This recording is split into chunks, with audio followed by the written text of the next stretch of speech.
Hello students, कैसे हो? मज़े में? आज हम लोग अपना सेकंड टॉपिक स्टार्ट करने जा रहे हैं जिसका नाम है विलियता। हम लोगों ने फर्स्ट लेक्चर में पढ़ा था कि इंट्रोडक्शन था कि विलियन किसे कहते हैं, विलियन कितने प्रकार के होते हैं। अब हम लोग पढ़ने जा रहे हैं कि विलियता किसे कहते हैं। तो मैं सत्यम सर, सत्यम केमिस्ट्री क्लासेस से आप लोग अपने यूट्यूब चैनल पर बने रहे हैं जिसका नाम है SCC स्टडीज। ठीक है, तो विलियता क्या है? तो विलियता को अगर हम समझने की बात करें तो इसको हम एक साधारण शब्दों में समझ सकते हैं, घुलाने की क्षमता। मतलब किसी भी विलयन में किसी विलय को घुलाने की क्या क्षमता है, यही उसकी विलियता है। तो लेकिन यहाँ सवाल ये उठता है कि हम उसको किस हद तक किसी चीज़ में मिला सकते हैं, तो ये उसकी विलियता का सूचक होगा। तो इसको अगर हम टेक्निकली अगर हम इसकी परिभाषा पे ध्यान दें तो परिभाषा है, दिए गए ताप पर 100 ग्राम विलायक में संतृप्त विलयन बनाने के लिए विलय की आवश्यक मात्रा विलियता कहलाती है।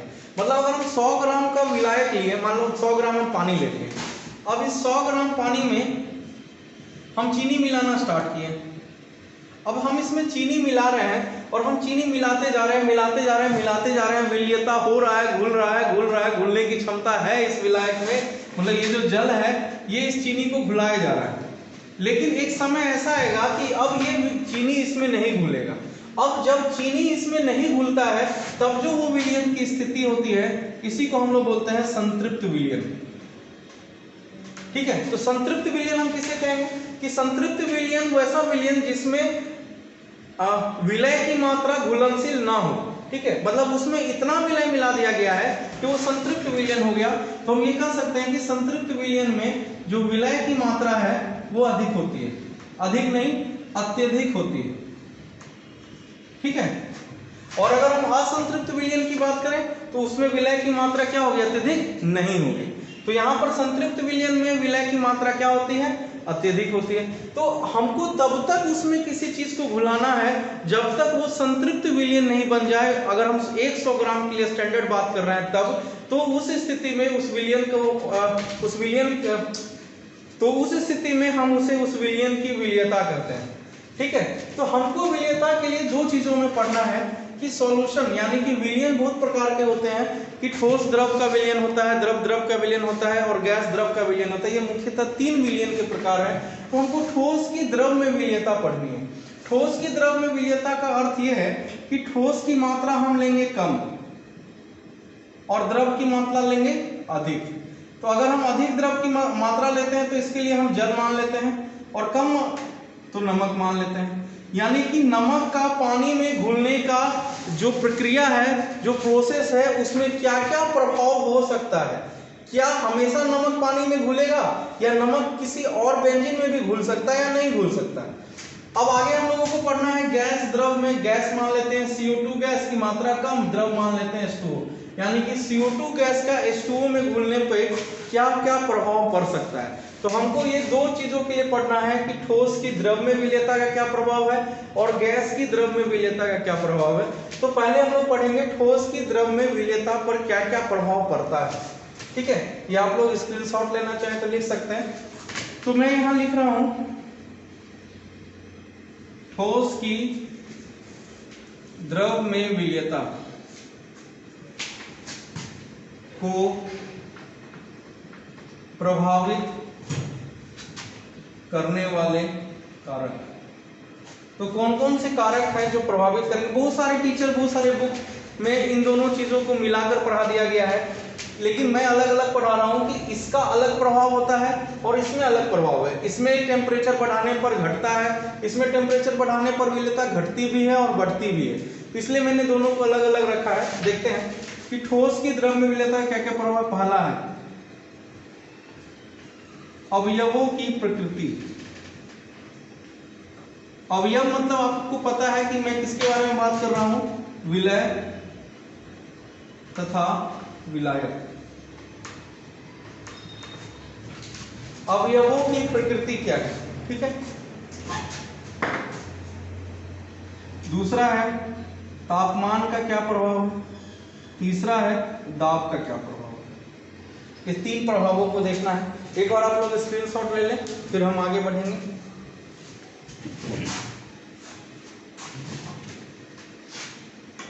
मैं ऊपर से मिटाता हूं।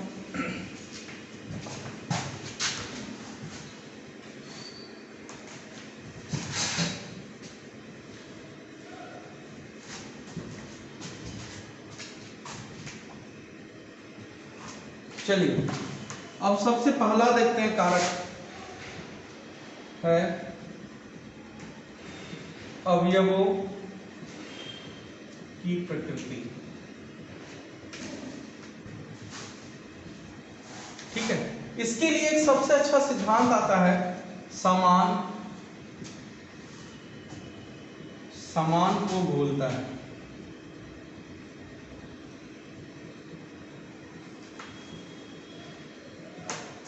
समान को घोलता है। ठीक है, मतलब क्या हुआ कि समान गुण वाले जो विलय है वो समान गुण वाले विलय में घुल जाएगा। इसको थोड़ा सा समझने से पहले हमको समझना होगा, एक छोटा सा कंसेप्ट है, इसको हम लोग पहले समझते हैं। इसको पहले मैं मिटा दूं। एक छोटा सा कंसेप्ट, उसको पहले हम लोग समझते हैं। कंसेप्ट है आपका ध्रुवीय किसे कहते हैं? ध्रुवीय वैसे यौगिक को कहते हैं जो आयनों में अंशतः या पूर्णतः विभक्त हो सकते हैं। उसे हम क्या कहते हैं?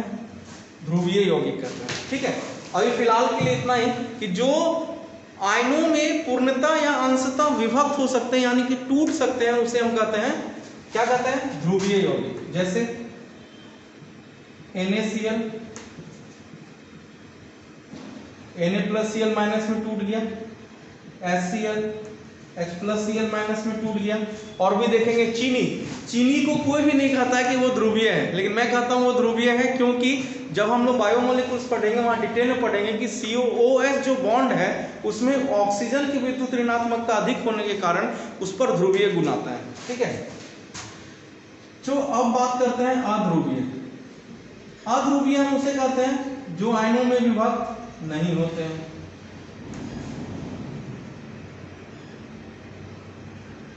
विभक्त नहीं होते। अब कौन कौन है जो आयनों में विभक्त नहीं होते हैं? जैसे बेंजीन, नेप्थिलीन। अब ये सब जो है आयनों में विभक्त नहीं होते हैं, इसलिए ये सारे क्या हो गए?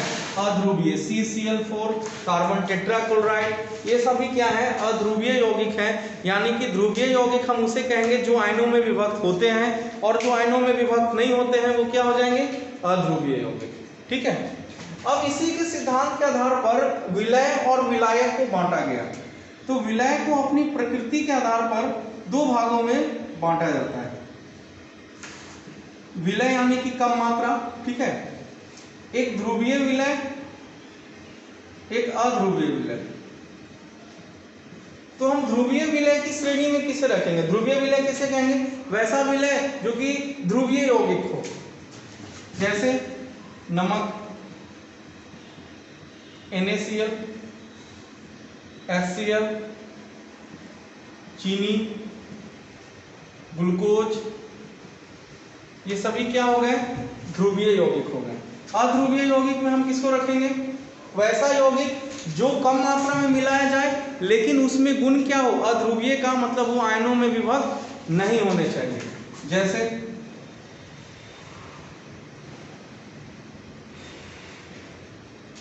एंथ्रासीन, नेप्थिलीन,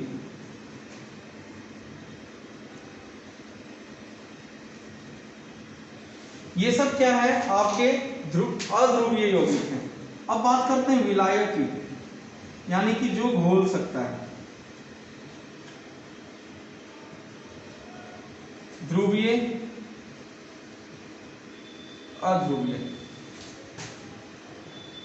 अब ध्रुवीय विलायक की बात करें तो कौन कौन है?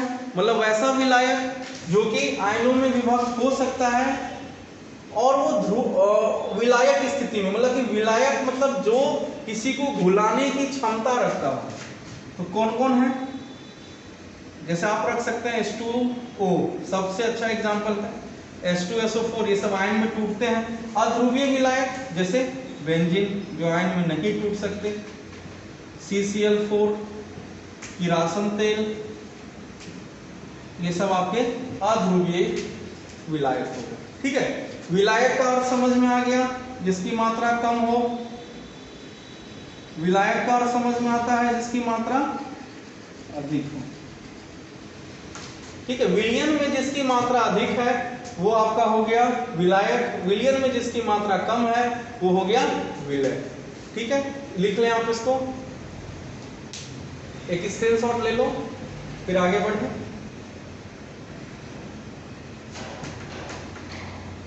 ठीक है, तो मैं यहां पर मिटाता हूं इसको, यहीं पे लिखता हूं।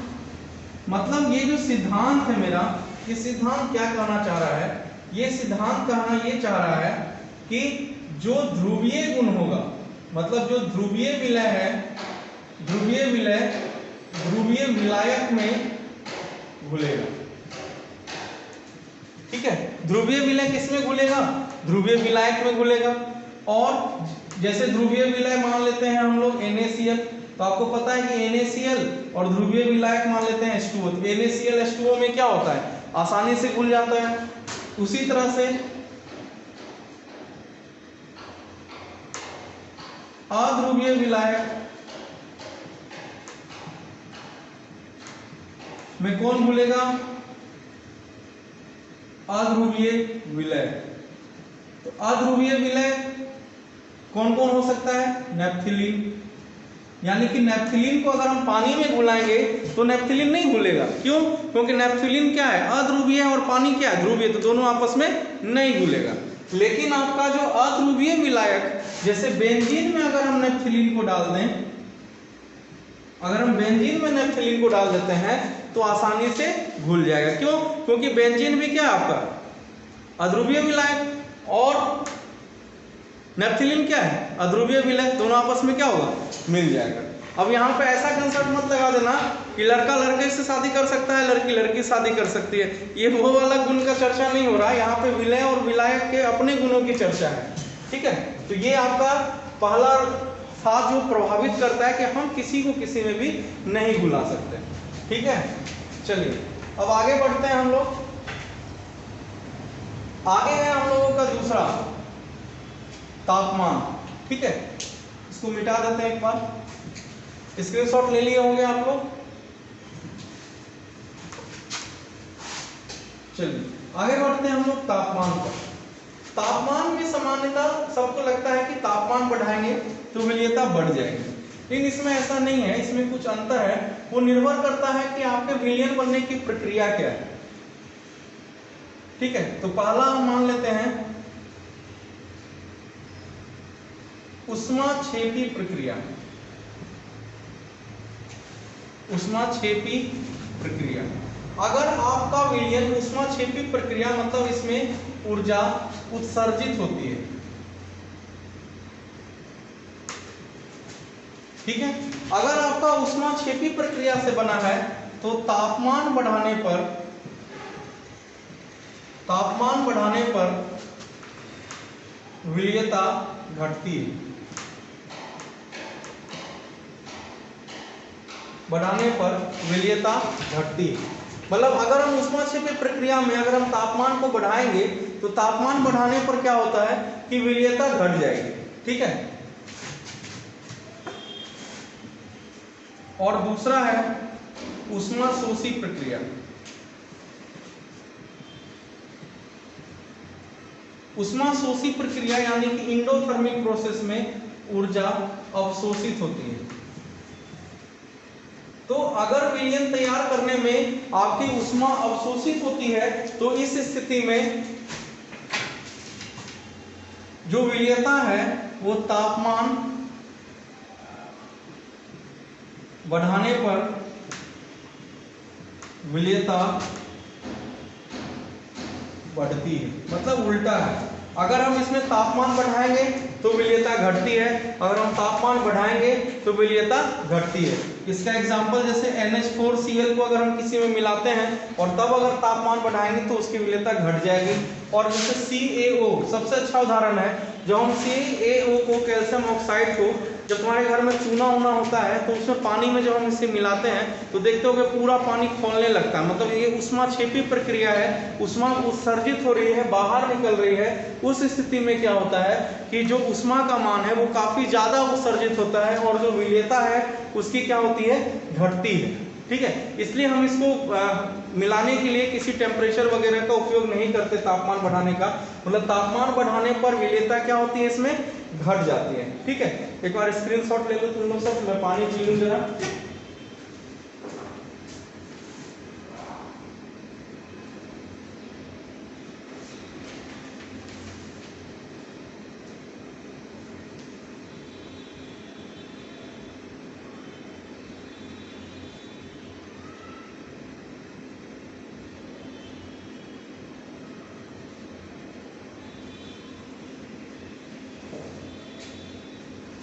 ठीक है, हो गया, मिटा देता हूं। इसमें और भी लिखना चाहो तो लिख सकते हो, जैसे Na2SO4 निर्जल, मतलब शुष्क होना चाहिए। इसमें लिख सकते हो KNO3 भी लिख सकते हो। ठीक है, चलो आगे बढ़ते हैं। आगे है दाब का क्या प्रभाव पड़ता है। हम लोगों को याद रखना है कि हम लोगों ने अभी ठोस और द्रव के विलयन के बारे में पढ़ रहे हैं।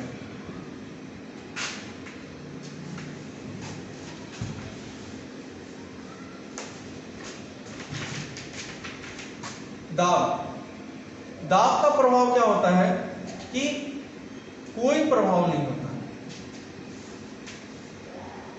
यानी कि ठोस और द्रव के विलयन पर दाब का कोई प्रभाव नहीं है। मतलब क्या हुआ कि अगर हम चीनी पानी का विलयन है उसको हम पूर्णिया में घोलें या फिर हिमालय पर्वत पर ले जाके घोले तो जो एक निश्चित समय है घुलने का लगभग वही लगता है, इसमें कोई खास प्रभाव दाब का नहीं पड़ता। लेकिन द्रव और गैस के विलयन में इस दाब का बहुत बड़ा प्रभाव है और इस पर एक नियम भी है जो कि बहुत इंपॉर्टेंट है 12th क्लास के लिए। तो अब हम लोग आगे बढ़ेंगे कि गैस की द्रव में विलयता, इसमें भी समान वही गुण होता है कि अवयवों की प्रकृति पर निर्भर करता है। अगर आपका ध्रुवीय गैस है तो ध्रुवीय गैस ध्रुवीय विलायक में आसानी से घुल जाएगा, और अगर आपका अध्रुवीय गैस है तो अध्रुवीय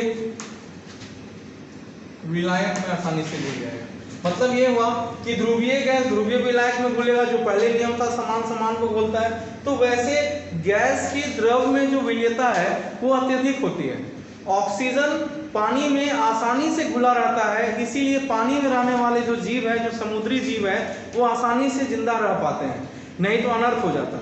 मतलब ये एक सबसे अच्छा आपका पारिस्थितिक उदाहरण है, इकोलॉजिकल एग्जाम्पल है कि ऑक्सीजन पानी में आसानी से घुला रहता है, क्योंकि एक गैस है और दूसरा द्रव है, आसानी से घुला रहता है, जिस कारण से आपका जो जलीय जीव है उनको जिंदगी मिलती है। तो यहाँ पर ध्रुवीय गैस ध्रुवीय विलायक में घुलते हैं, अध्रुवीय गैस अध्रुवीय विलायक में घुलते हैं। ठीक है, अब आते हैं दूसरा है ताप का प्रभाव। ताप का प्रभाव ली चिटरियल प्रिंसिपल के अनुसार से गैस का किसी द्रव में घुलना, गैस का द्रव में घुलना एक ऊष्माक्षेपी प्रक्रिया है। और आपको पता है ऊष्माक्षेपी प्रक्रिया में अगर हम तापमान को बढ़ाते हैं तो जो विलयता है वो घट जाती है। ठीक है, तो अगर हम तापमान बढ़ाएंगे तो उस स्थिति में उसकी विलयता क्या होगी, घट जाएगी।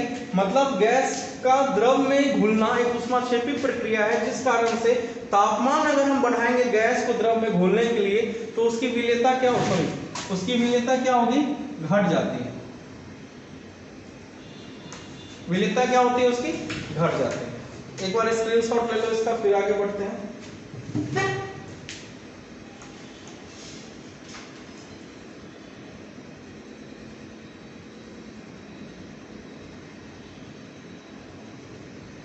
हो गया, ले लिए। अब आगे है आपका दाब का प्रभाव। तीसरा पॉइंट है दाब का क्या प्रभाव पड़ता है किस पर, गैस द्रव के विलयन पर। ये आपका इस टॉपिक में, ये देखने में हल्का है लेकिन ये टॉपिक है बहुत दमदार। इस टॉपिक में गैस का द्रव विलयन बनाना, मतलब कि हम एग्जांपल ले लेते हैं कि CO2 गैस को हम जल में डाल रहे हैं। अच्छा आप बताइए तो क्या ये आसान है?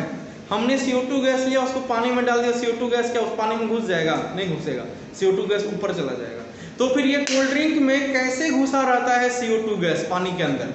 आपको याद होगा कि जब आप उसको खोलते हैं टुक सा आवाज आता है। ये टुक सा आवाज क्या है कि ये दाब के प्रभाव के कारण CO2 गैस H2O में घुसा रहता है। और इस दाब के प्रभाव का अध्ययन सबसे पहले हेनरी नाम के साइंटिस्ट ने किया था और इसी पर उन्होंने अपना एक नियम बनाया है, हेनरी का नियम। और हेनरी का नियम आपका एक बहुत इंपॉर्टेंट नियम है, इसको हम लोगों को पढ़ना है और ये 12th क्लास के शॉर्ट टैग क्वेश्चन का VVI हो जाता है। मतलब ये है कि हम किसी भी गैस को इतनी आसानी से पानी में नहीं घुला सकते। तो आखिर ये CO2 गैस उस H2O गैस के अंदर कैसे घुसा हुआ है, वो दाब पर निर्भर करता है। समान रूप से दाब को अगर बढ़ाया जाता है, ठीक है, तो विलीयता बढ़ती है। इसीलिए इतना हाईली कंप्रेसेबल रखा जाता है उस गैस को उस द्रव के अंदर, मतलब CO2 गैस को बहुत ज़्यादा टाइट करके उस द्रव के अंदर रखा जाता है, उस जल में घोला जाता है। और इसका नियम दिया था हेनरी ने कि हम कितनी मात्रा का उपयोग करेंगे, कितने दाब का उपयोग करना पड़ेगा कि इतनी मात्रा का गैस उस द्रव के अंदर घुल जाए। और इसके लिए उन्होंने अपना एक नियतांक भी निकाला था जो कि हर एक मात्रा के अनुसार से सभी गैसों का भिन्न भिन्न है। तो इस पर हम लोगों को एक काफ़ी अच्छा इम्पोर्टेंट टॉपिक भी बनता है कि हेनरी का नियम क्या है। और लेकिन हेनरी का नियम पढ़ने के लिए हमको पहले थोड़ा बेसिक पढ़ना पड़ेगा सांद्रता को, और सांद्रता में हमको और बेसिक जाके पढ़ना पड़ेगा। मैं पढ़ाऊंगा आपको 9th क्लास से मोल किसे कहते हैं, मोल पढ़ेंगे, फिर मोलरता पढ़ेंगे, फिर मोल अंश पढ़ेंगे। उसके बाद आपको ये टॉपिक समझ आएगा कि हेनरी का नियम है क्या। तो जो भी बच्चे पढ़ रहे हैं वो घबराए नहीं कि सर हेनरी का नियम नहीं पढ़े, हेनरी का नियम नहीं पढ़े। हेनरी का नियम पढ़ेंगे लेकिन उससे पहले हेनरी के नियम के खूब पढ़ने लायक बनना पड़ेगा, ठीक है। तो इसके बाद हम लोग आगे की क्लास में पढ़ेंगे कि सांद्रता क्या है, सांद्रता किसे कहते हैं, और फिर उसके बाद हम लोगों का चैप्टर कंटिन्यू रहेगा, ठीक है। तो बने रहिए हमारे साथ। Thank you. मैं सत्यम सर।